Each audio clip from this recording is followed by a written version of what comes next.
Eu quero saudar a todos os amados irmãos em nome do Senhor Jesus. Amados, é um privilégio, diante de uma pandemia, quando nos foi vedada a possibilidade de estar no templo, podermos cultuar.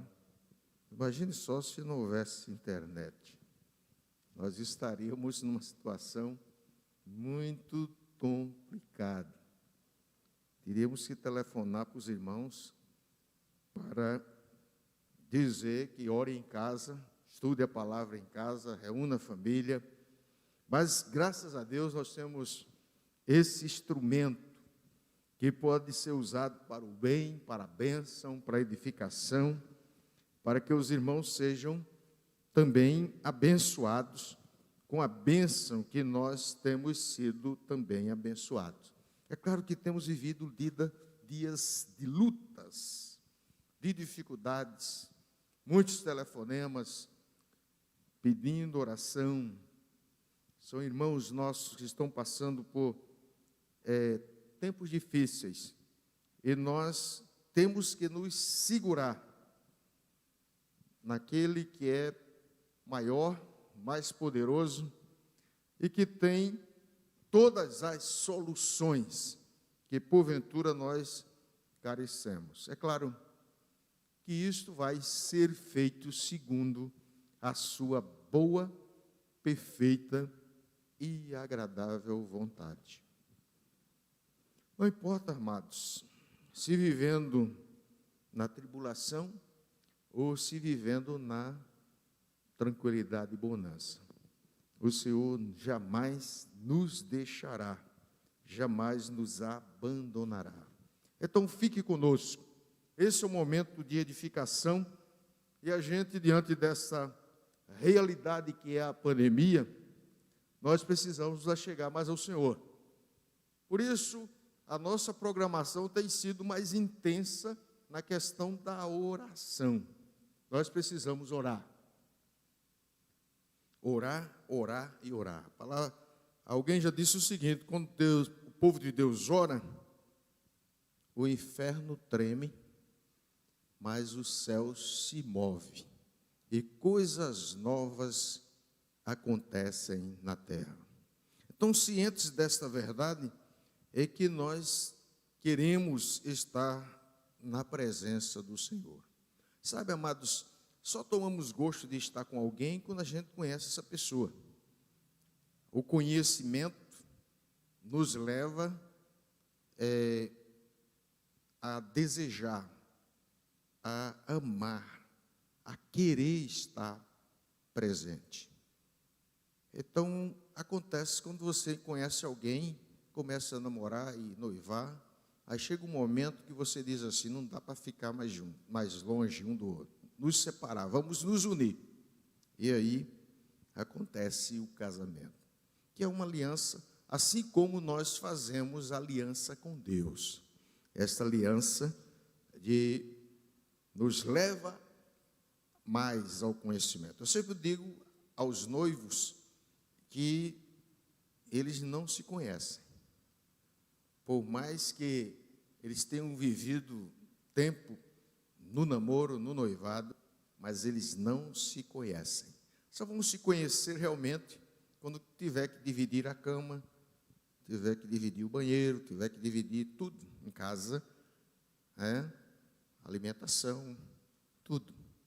O tempo, que é muito importante. Então a gente precisa, na verdade, ter esta aproximação, já que vida eterna é conhecimento de Deus. Nesta manhã, eu gostaria de falar sobre este conhecimento de Deus que carecemos, que precisamos, diante dos grandes desafios, das grandes ameaças, da ansiedade, às vezes, exacerbada, do medo que está trazendo nos corações dos amados irmãos.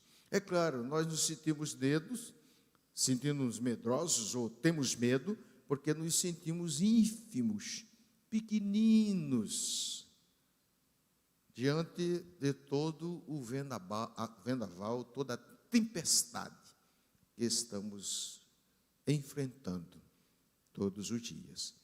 Às vezes, já chegou na sua casa mais forte, mais poderosa, e às vezes você diz, eu não tenho saída, o que é que eu faço? E não tem outra alternativa, nos colocar nos braços eternos do nosso Deus. Por isso precisamos conhecê-lo. E eu, nessa manhã, eu não vou fazer um estudo expositivo, mas vou trazer, na verdade, vários conhecimentos que estão nas Escrituras a respeito de Deus, do seu ser, fundamentados no catecismo, o breve catecismo de Westminster. E a gente tem um texto básico aí, que é Êxodo, capítulo 3, versículos de 13 até o 15. Êxodo, capítulo 3, que é aquela conversa de Moisés ali no Monte Horebe, quando a sarça ardia e não se consumia. Era o Senhor que estava ali para falar com Moisés. Então vamos ler a partir do verso 13. Se você quiser ter o conhecimento pleno, leia os 22 versículos desse capítulo, que você vai ter uma ideia mais acurada a respeito do assunto. 13 a 15. Disse Moisés a Deus: eis que quando eu vier aos filhos de Israel e lhes disser, o Deus dos vossos pais me enviou a vós outros, e eles me perguntarem, qual é o nome? Qual é o seu nome? Que lhes direi? Disse Deus a Moisés, eu sou o que sou. Disse mais, assim dirás aos filhos de Israel, eu sou, me enviou a vós outros. Disse Deus ainda mais a Moisés, assim dirás aos filhos de Israel, o Senhor, o Deus dos vossos pais, o Deus de Abraão, o Deus de Isaque, o Deus de Jacó, me enviou a vós outros, este é o meu nome eternamente, e assim serei lembrado de geração em geração. Então, queridos, vamos ter uma oração neste momento, pedindo a Deus que nos fale ao coração. Pai, abre o nosso entendimento. Nós precisamos de uma palavra.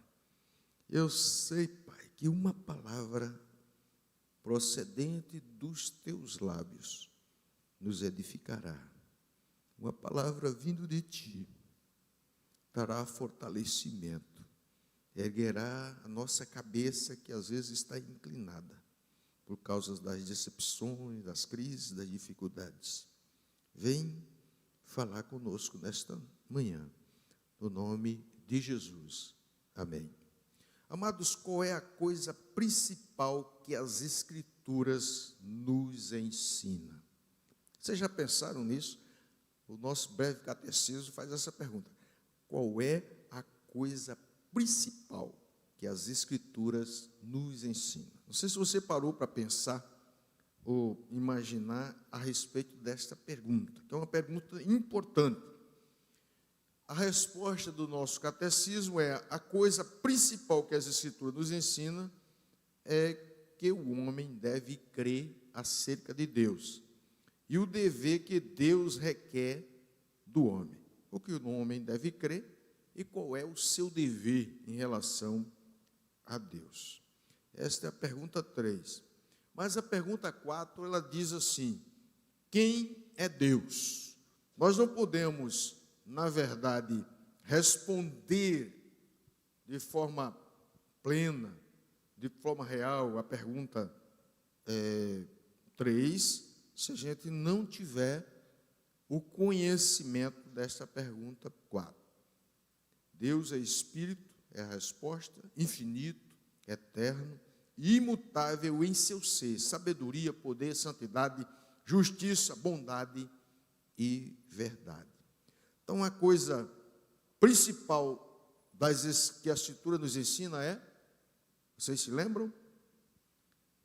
É que todo homem deve crer acerca de Deus e o seu dever em relação a Deus. Então, é fácil. O que é que as Escrituras tratam? Elas tratam exatamente do que é que o homem deve crer a respeito de Deus e também o seu dever, que deve cumprir diante da presença do Senhor. É claro que essa não é todo o ensino das Escrituras, mas é o ensino principal. Então você tem que crer. O que é que eu tenho que crer acerca de Deus? Mas qual é o meu dever quando eu estou perante a face do Senhor? Amados, diante desta pandemia, nós precisamos aprender. E a gente vai aprender acerca do ser de Deus. Há uma pergunta fácil, que já foi respondida, mas você pode novamente pensar nela. Quem é Deus? É claro que o nosso catecismo não dá uma definição de Deus, porque Deus não pode ser definido. Ele é infinito em seu ser. Lembra do que o amigo de Jó perguntou para ele em Jó 11? Está escrito: porventura desvendarás os arcanos de Deus, ou penetrarás até a perfeição do Todo-Poderoso? A palavra arcano é incompreensível, ou não se pode desvendar. Há coisas de Deus que a gente não pode desvendar, é incompreensível. Então a gente não pode penetrar nessa perfeição do Todo-Poderoso.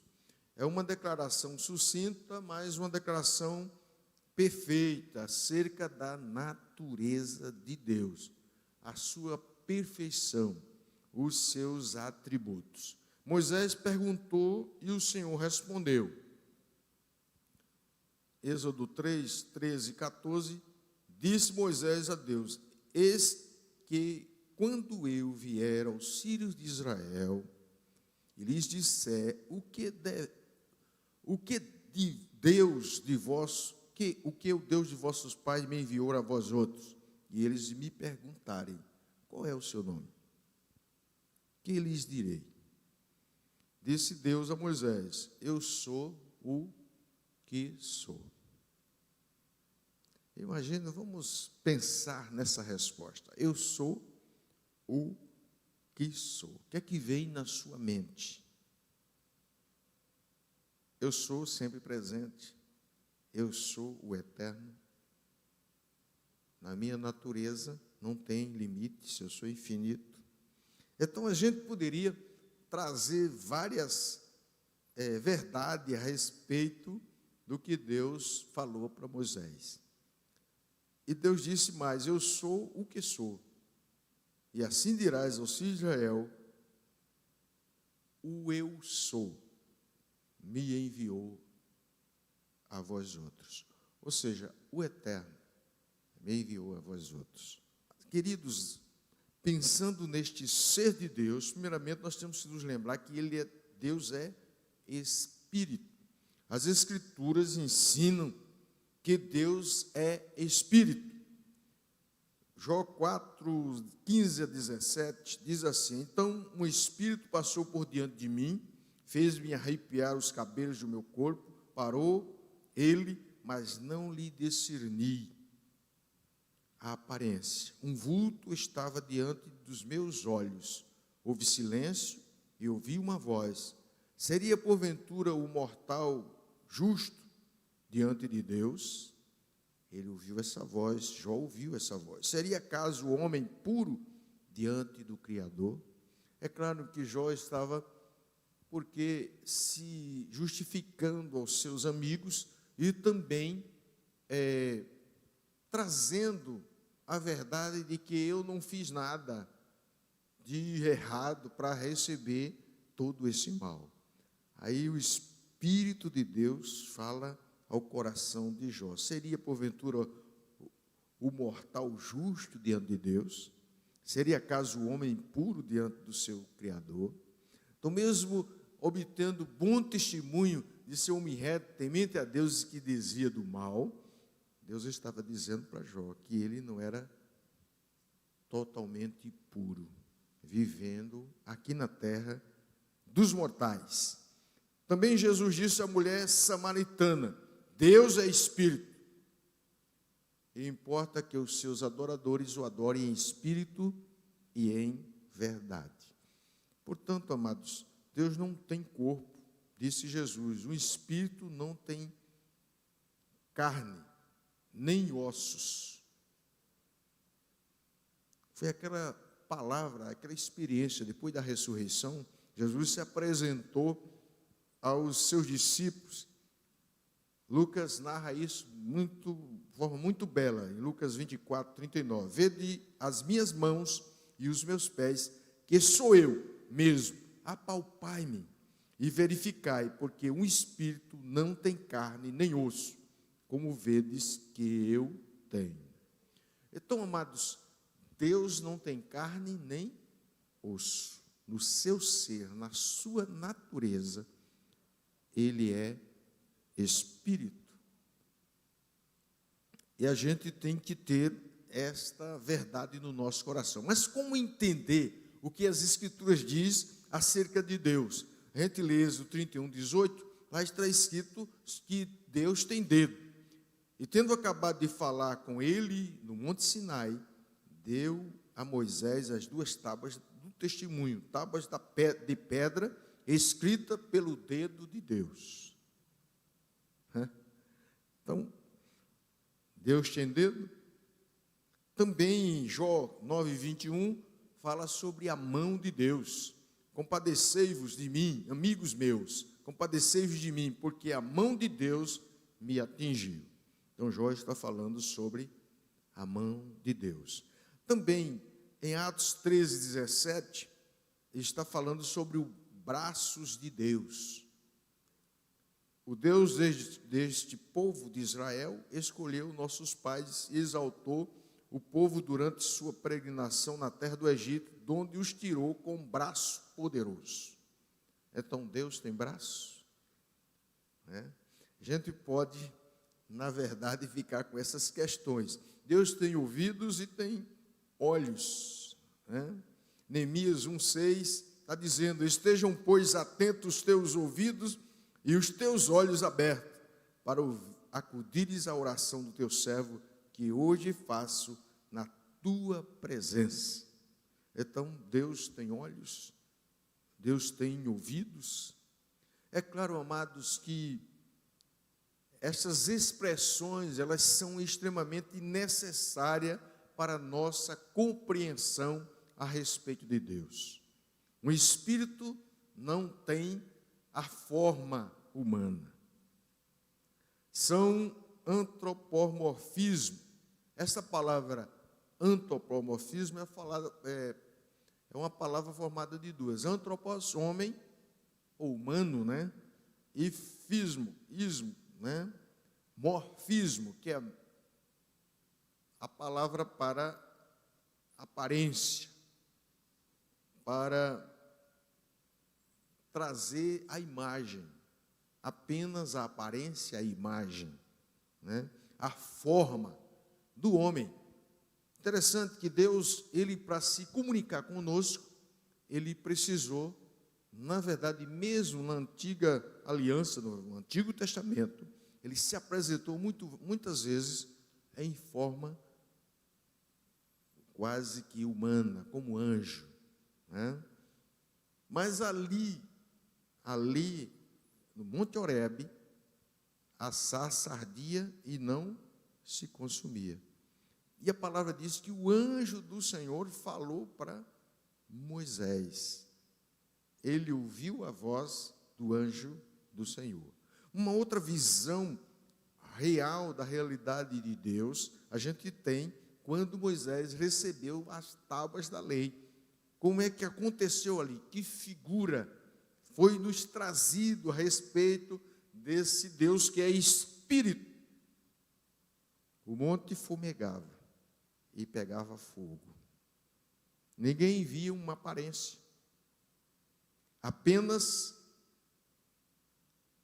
o fogo, os trovões, os relâmpagos eram vistos E o povo dizia: eu estou assombrado, eu estou com medo. Então, essa realidade acerca de Deus, a Bíblia nos mostra esta imagem do Deus que, na verdade, ele não tem forma alguma. Mas estas formas que aparecem nas Escrituras Sagradas é para mostrar para nós, para se identificar conosco. É divino e humano, como Jesus. As Escrituras Sagradas, amados, ela é escrita por homens, mas ela é divina, ela é a revelação de Deus. E nós temos um privilégio grande de ter a revelação de Deus em nossas mãos. Aí é um questionamento. Nesse tempo de pandemia, de dificuldade, às vezes a ansiedade vem tomar conta do nosso ser. Não tem algo mais extraordinário, espetacular, do que você parar um pouco diante de toda a tempestade e ficar na presença. Abrir as Escrituras para ouvir Deus falando ao seu coração. Amados, Deus é Espírito. Portanto, Ele enche o céu e a terra. A sua glória está em todos os lugares. Nós temos que ter consciência disso. Deus é visível.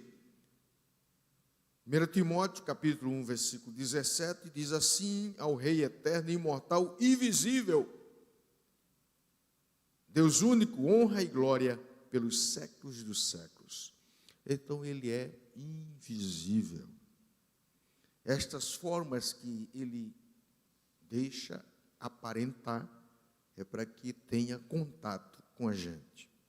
Em 1 Timóteo 6,16 diz assim: o único que possui imortalidade, que habita em luz inacessível, a quem homem algum jamais viu, nem é capaz de ver.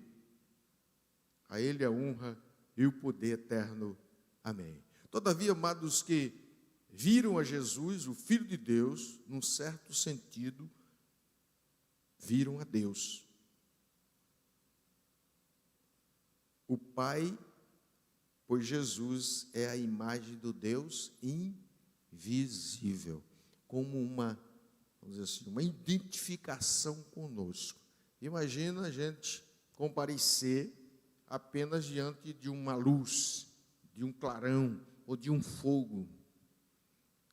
Mas Deus quis se identificar conosco por causa do seu plano eterno. Colossenses 1,15 diz assim: esta é a imagem do Deus invisível, o primogênito de toda a criação. O que é que Paulo está falando a respeito de Deus? Ele está dizendo que Jesus é a imagem do Deus invisível, o primogênito de toda a criação. Em João 1,14 diz: o Verbo se fez carne e habitou entre nós, cheio de graça e de verdade, e vimos a sua glória, como a glória do unigênito do Pai. Em João 1,18, João escreve assim: ninguém jamais viu a Deus, o Deus unigênito que está no seio do Pai é quem o revelou. Então, ninguém viu a Deus, disse Jesus, mas Jesus Cristo é quem trouxe esta revelação. Eu acho belíssimo o diálogo de Jesus com seus discípulos em João 14, 8 e 9. Replicou-lhe Filipe, há tanto tempo, replicou-lhe Filipe: Senhor, mostra-nos o Pai, e isso nos basta. Disse-lhe Jesus a Filipe: há tanto tempo estou convosco, e não me tens conhecido? Quem me vê a mim, vê o Pai. Como dizes tu? Mostra-nos o Pai. Deus é Espírito, diferente dos anjos, que são espírito ministradores, em Hebreus, capítulo 1, versículo 13, fala sobre isso. Ora, a qual dos anjos jamais disse: assenta-te à minha direita, até que eu ponha os seus inimigos por estrados dos teus pés? Não são todos eles espíritos ministradores, enviados para o serviço a favor do que hão de herdar a salvação? Também é diferente do espírito humano. Provérbio 20, 27 diz: o espírito do homem é lâmpada do Senhor, a qual esquadrinha todo o mais íntimo do corpo. Então, todos estes anjos, são criaturas de Deus e não são infinitos, eternos e imutáveis. É claro que nós temos a eternidade, mas nós fomos criados, assim como os anjos. Deus é espírito eterno, é espírito que não há nenhuma forma de mudança, é imutável, perfeito, por toda a eternidade, ou de eternidade a eternidade. Amados, mas é diante deste Deus que está reinando no trono, como viu Isaías, que fez aquela declaração maravilhosa: eu vi o Senhor assentado sobre um alto e sublime trono. Isaías disse isso ainda o Messias, quando ainda o Messias não tinha vindo à terra para se tornar carne como nós. É claro, é uma das demonstrações do Deus, ou revelação do Deus que nós cremos, o poderoso de Israel. Mas, amados, tendo essa revelação do ser de Deus, nós podemos também conhecer as perfeições ou os atributos de Deus, as suas características, que são demonstradas nas Escrituras. Quando a gente vê que Deus é infinito, 1 de Reis 8, 27, diz assim: mas de fato habitaria Deus na terra, eis que os céus e até o céu dos céus não te podem conter, quanto menos esta casa que edifiquei. Então, o céu e o céu dos céus não podem conter o nosso Deus. Ele é infinito, mas também ele é onipresente. Uma das características maravilhosas. Davi, no Salmo 139, diz: para onde me ausentarei do teu espírito? Para onde fugirei da tua face? Se subo aos céus, lá estás. Se faço a minha cama no mais profundo abismo, eis que tu ali estás também. Se tomo as asas da alvorada e me detém nos confins dos mares, até ali a tua destra me susterá e a tua mão me guiará. Então ele é onipresente.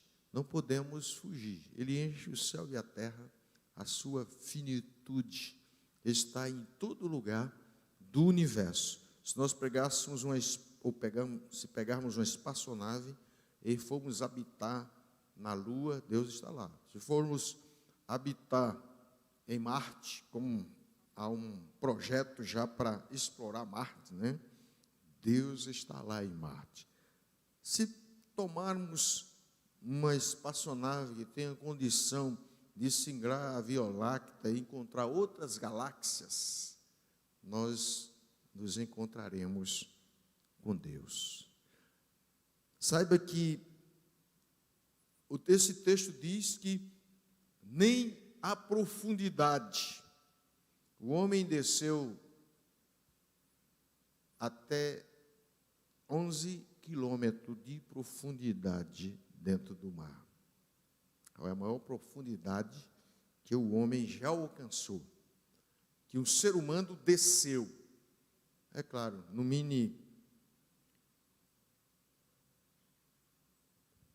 cápsula, que parecia o submarino, ele desceu até 11 quilômetros, comunicou, mas, na verdade, ali, na escuridão daquele ambiente, Deus está presente. Então, ele é onipresente, mas também ele é onisciente. Ele sabe todas as coisas. Nada passa ao seu conhecimento. O Deus não é pego de surpresa por nada, seja na vida dos homens na face da terra, na vida do seu povo, principalmente, e em todo o universo. A gente vê que a ciência, principalmente astronômica, ela pensa que os vários planetas, eles estão numa lei, sem nada, sem ninguém poder estar determinando o seu ciclo e todas as coisas que acontecem no planeta. Na verdade, Deus tem a sua mão, e Ele está ciente de todas as coisas, a distância que deve ter a Terra entre a Lua, que deve ter a Terra entre o Sol e a Terra. Ele sabe tudo. As possibilidades de vida na Terra só é porque Deus está ciente, Ele está presente.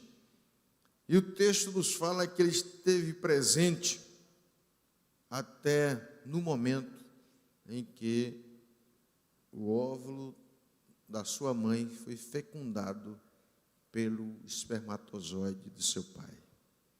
Salmo 139, ele nos fala a esse respeito, e que ele compareceu e escreveu a nossa história no seu livro. Então, ele é onisciente, mas também ele é onipotente. Jó diz: bem sei que tudo podes, e nenhum dos teus planos podem ser frustrados. Nenhum dos planos de Deus passará sem o seu cumprimento pleno, porque ele é onipotente. Deus é eterno.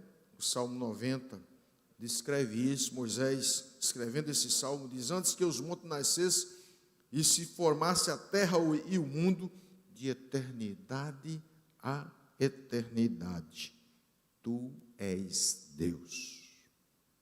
Então, Deus não teve começo, não terá fim, e existe por si mesmo, de forma independente. Essa é a realidade da natureza de Deus. E tudo que nós podemos enxergar, a gente, no universo, na terra, no mar, até nas profundezas da terra, Deus tem ciência, Deus sabe todas as coisas. Então, queridos, Ele não teve começo e nem fim. Os homens e os anjos, eles não são eternos no mesmo sentido, porque foram criados por Deus. Eles têm começo e também vão ter fim, aqueles que, na verdade, não estiverem na presença de Deus. Alguns pensam que as almas serão eliminadas plenamente. Quem não é de Deus, não existe isso, amados. Nós temos uma alma que não pode morrer. E aí há duas verdades a respeito disso.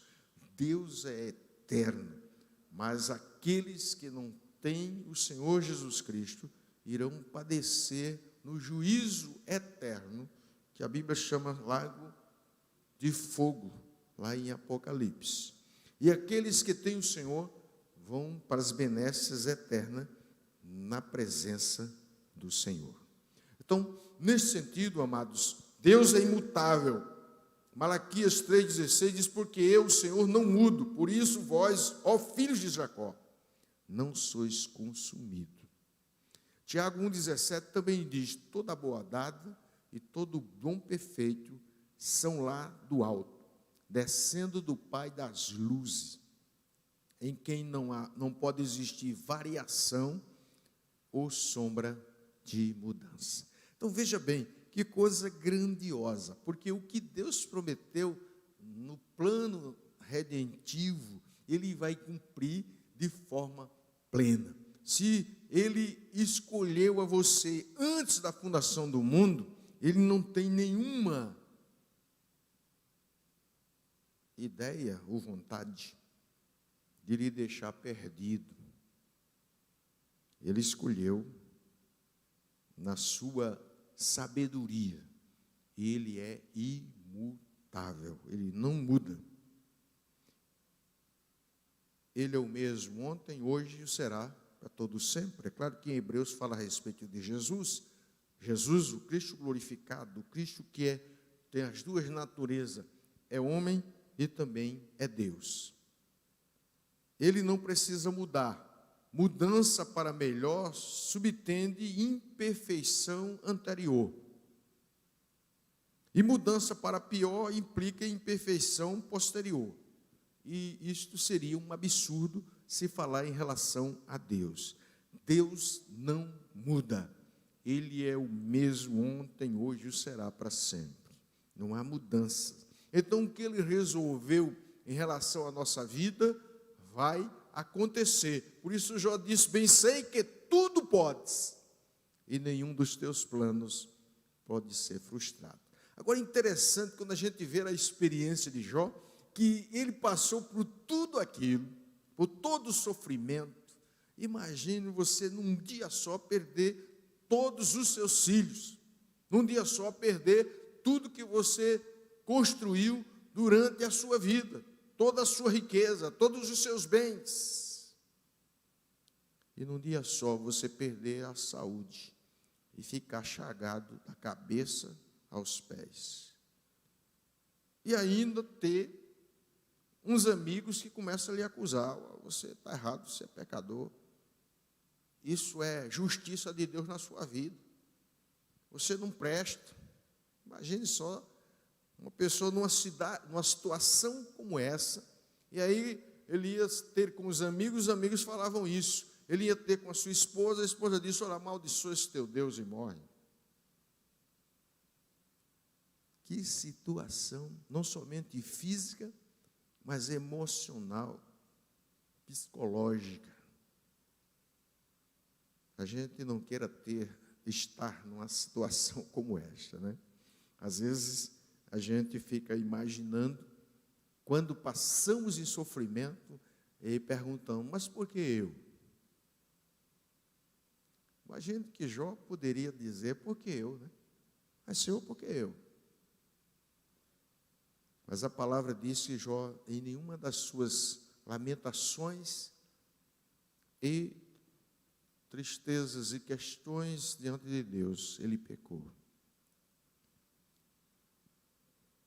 E depois ele descobriu, Jó 42, eu te conhecia só de ouvir, mas agora te veio os meus olhos. Amados, em toda provação, crise, problema, enfermidade, não importa o que esteja acontecendo, Deus quer se revelar para nós. Por isso eu tenho um chamado à igreja, para nesse momento de crise, de dificuldade, não há esperança nos governos, não há esperança no Brasil, não há esperança de sair de casa, pode ser contaminado, pode ir a óbito. Então, é isso que nós estamos vivendo hoje. O clima não está bom. Davi diz que a gente tem que se refugiar nos braços eternos do nosso Deus. É Ele quem nos dá toda e completa segurança. Ele quer nos juntar e nos unir como um pintinho. Aliás, como uma galinha acolhe os seus filhotes em suas asas. É interessante. Eu estava pedalando, eu fui até Aparecida, cheguei ali naquela ponte, O rio estava bonito, correndo. Antes a gente não via isso. Mas eu olhei de lado, e até fotografei. Estava lá uma cadela. Mas eu me admirei porque não tinha cachorrinho lá. Tinha gatinho. Aqueles gatinhos que foram acolhidos por aquela cadela ali embaixo. Eu fiquei, meu Deus, que coisa. Eu tirei uma fotografia e digo, é interessante isso. Essa cadela acolheu estes gatinhos, né? Não é da sua própria natureza. É diferente. Cadela é cadela, gatinho é gatinho. Cachorro é cachorro, gato é gato. Mas aquela cadela, ela assumiu a proteção daqueles filhotes. Interessante, amados, que Deus podia nos desprezar completamente. Somos pecadores, indignos da sua glória. Quando eu leio esta verdade nas Escrituras Sagradas acerca da perfeição de Deus, e que nós nem dávamos a mínima para Ele, mas Ele nos escolheu antes da fundação do mundo e resolveu nos acolher nos seus braços. Então pare de murmurar. O seu nome foi escrito na eternidade. Deus te acolheu. Mesmo sendo imundo, pecador, totalmente revoltados contra Deus. Mas Ele resolveu nos acolher.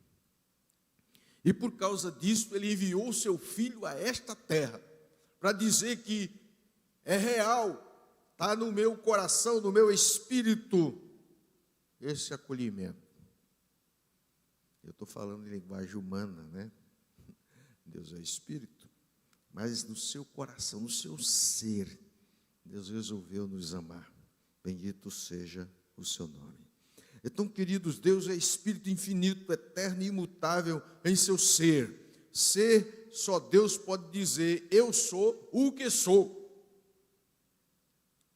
O Yahvé, Êxodo 3,14 está escrito lá. Isso significa autoexistente, independente. João 5,26, Jesus Cristo disse, porque assim como o Pai tem vida em si mesmo, também concedeu ao Filho ter vida em si mesmo. Nós não temos vida em nós mesmos. Nós vivemos porque Deus nos concede vida todos os dias. Os seres criados recebem esta provisão de Deus. Deus é Espírito infinito, eterno e imutável. Em seu ser, sabedoria, poder, santidade, justiça, bondade e verdade. A sabedoria de Deus pode ser vista nas obras da criação. Quando a gente olha a terra, quando a gente olha tudo que foi criado, podemos ver a sabedoria de Deus.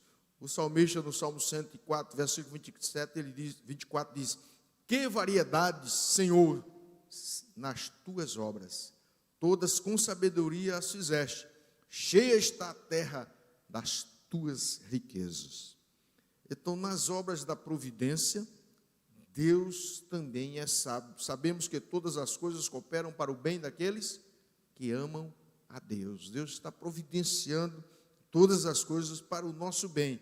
E na redenção, Paulo escrevendo na igreja de Colossenses 2 e 3, diz, para que o coração deles sejam confortados e vinculados juntamente em amor, e eles tenham toda a riqueza da forte convicção do entendimento, para compreenderem plenamente o mistério de Cristo, de Deus, Cristo, o mistério de Deus, Cristo, em quem todos os tesouros da sabedoria e do conhecimento estão ocultos. Também em Efésios 3,10 diz, para que pela igreja a multiforme sabedoria de Deus se torne conhecida. Imagina que coisa maravilhosa, que projeto abençoador. A multiforme sabedoria, as muitas formas da sabedoria de Deus serão conhecidas através da igreja, da ação da igreja, da vida da igreja. Mas Deus também é poder, e o poder de Deus pode ser visto também na criação. Paulo, escrevendo aos Romanos, no capítulo 1, ele diz: porque os atributos invisíveis de Deus, o seu eterno poder, como também a sua própria divindade, claramente se reconhece desde o princípio do mundo, sendo percebido por meio das coisas que foram criadas. Mas também na providência nós podemos ver o poder de Deus, que diz assim: pela fé entendemos que foi o universo formado pela palavra de Deus, de maneira que o visível veio a existir das coisas que não aparecem. Então, pelo poder de Deus, a terra, o universo apareceu. Mas também na redenção.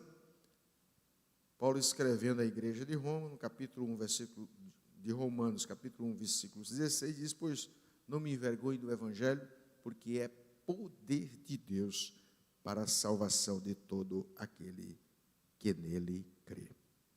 Então, queridos, nós temos uma verdade que Jesus disse: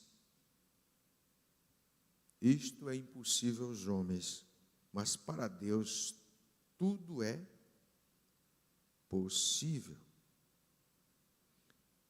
Paulo, escrevendo à igreja de Éfeso, diz: ora, aquele que é poderoso para fazer infinitamente mais, além daquilo que pedimos ou pensamos, segundo o poder que opera em nós. Infinitamente mais. Mas, amados, Deus é santo, e a sua santidade significa separado em seu ser e natureza, não há ser semelhante ao Senhor, semelhante ao nosso Deus. Deus é distinto de todas as suas criaturas, de tudo que existe em todo o universo, do mundo físico e no mundo espiritual. Ele é exaltado acima de todos em majestade e glória. Então, a questão moral, da mesma forma. E em 1 Samuel 2,2 está escrito: não há santo como o Senhor, porque não há outro além de ti, e rocha não há nenhuma como o nosso Deus. Mas a sua justiça, o Senhor é reto e nele não há injustiça. Suas leis são justas, suas recompensas e penas também são justas. Nenhum homem na face da terra pode levantar a mão e o dedo e dizer e acusar a Deus de dizer que Deus é injusto. Porque, amados, todos nós estamos perdidos ou pecamos. Não há um justo, nem um sequer, como diz a palavra de Deus. Mas na sua bondade, interessante, o Salmo 145, 9, diz: o Senhor é bom para todos os que todas as suas ternas misericórdias permeiam todas as suas obras. Chama-se misericórdia quando exercita para com os miseráveis. A sua bondade é exercitada para com os miseráveis, como nós, pecadores. Então, Deus é misericordioso. A sua longanimidade quando retarda o castigo aos culpados. Então, em tudo que está existindo na face da terra, Deus está pacientemente esperando. E a igreja tem que pregar o evangelho, porque, na verdade, Deus tem retardado o seu castigo. Graça, quando concedida ao indigno, o presente que a gente não merece. Compaixão, quando contempla o necessitado e triste, o sofredor. Deus tem compaixão de nós. Amor, quando promete a salvação e felicidade ao pecador. Ou você me rejeitou, me abandonou, mas mesmo assim eu te amo. Vem, eu quero te dar a eterna salvação. Sua expressão mais elevada foi a dada de Cristo, o seu Filho, como uma história da redenção, o seu Evangelho.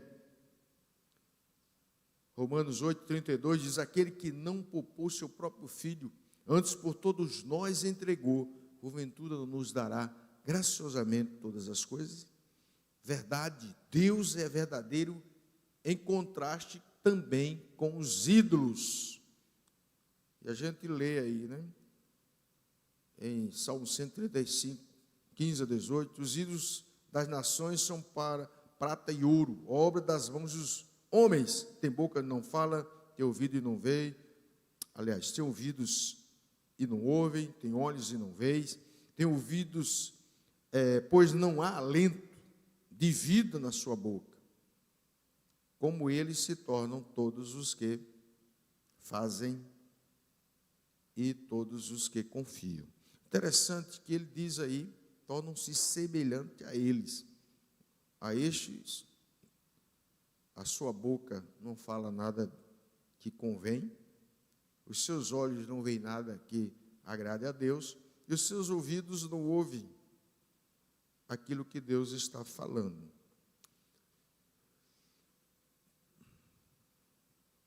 Mas, queridos, Deus é tudo isso, porque Ele cumpre as suas promessas de forma plena. Deus não é homem para que minta, nem filho do homem para que se arrependa. Porventura, tendo Ele prometido, não fará? Ou tendo falado, não cumprirá? Amados, estes últimos aspectos da sua veracidade é usualmente chamada de fidelidade. Deus é fiel. E a base da nossa confiança, da esperança e do regozijo, do nosso regozijo e do regozijo do seu povo.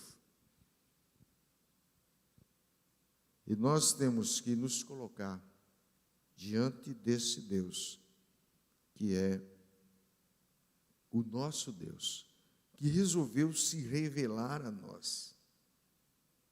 Será que temos praticado com fidelidade aquilo que Deus nos manda praticar? Temos obedecido? Nós tivemos nessa manhã uma revelação de quem Deus é. Por que o pastor está trazendo esta verdade? Primeiro lugar, para que você conheça a quem você deve adorar. Nós temos uma dívida eterna em relação à adoração ao nosso Deus. Precisamos conhecê-lo para adorá-lo melhor. Nós não vamos nos entregar ao eterno, ao poderoso, onipotente, onisciente, aquele que está onipresente em todas as obras da criação, em todo o universo. Então é esse Deus que a gente tem que se apresentar, que sabe tudo sobre nós. Como diz Sproul, nós estamos perante a sua face. Não dá como fugir da face do Senhor, nem se esconder. E eu fico imaginando que a gente ou faz coisas boas diante da presença do Senhor, ou faz coisas ruins. Deus está ali,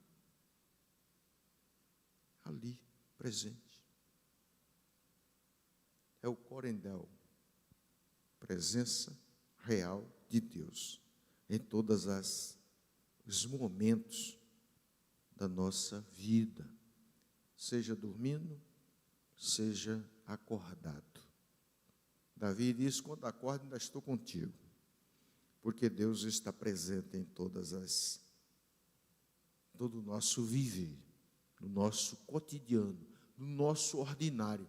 Por isso, amados, a adoração tem que ser ordinária. Por isso Paulo recomenda: portanto, que comais, que bebais ou façais outra coisa qualquer, fazei tudo para a glória de Deus, porque Deus está presente, Ele é real. Então, diante dessa verdade, a gente, quando recebe esta iluminação do Espírito, para essa revelação de Deus, só há uma alternativa: é nos render aos seus pés e considerar o quanto somos pecadores. E também crer que se Ele nos escolheu para ser dele, então as bênçãos vão ser derramadas inteiramente na nossa vida, de livramento, de cura, de possibilidades, de portas que Ele vai abrir para nós. Então, que Deus nos abençoe. E que nós tenhamos um coração voltado para essa verdade.